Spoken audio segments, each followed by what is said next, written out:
МНР на Бугарија денеска реагира на изјавите на премиерот на Албанија Еди Рама на пресконференцијата во Брисел по состанокот на ЕУ Западен Балкан и другите негови изјави, а во кои ја критикуваше Бугарија поради ветото кон Македонија, а со тоа и блокадата на евроинтеграциите на Албанија. Ја бранавме европската перспектива на Албанија и почетокот на преговорите за членство во Европската унија, дури кога беше многу потешко од денес. Ние се залагаме за тоа и денес, и покрај се, во име на заедничката европска иднина.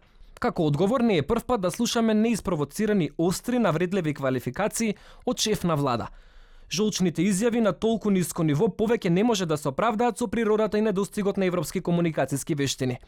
Очекуваме албанскиот премиер да ги приспособи своите изразни јазични средства соодветни за политичар од земја кандидат за членство во Европската унија.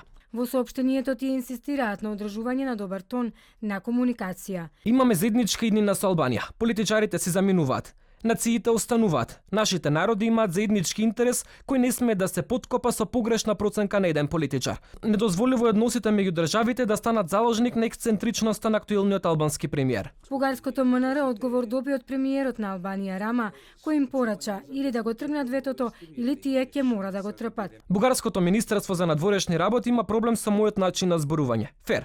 И јас имам проблем со начинот на кој Бугарија сака да ги реши билатералните прашања, користејќи го процесот на проширување како средство за киднапирање на две земји од НАТО. Полека, пријатели. Подигнете го ветото или ќе ме трпите. Да ги смири тензиите се обиде председателот на опозицијската Демократска партија на Албанија и поранешен премиер Сали Бериша, кој се извини на бугарскиот народ, кој кажа дека Рама не го представува мислењето на албанците, туку на еден авантурист.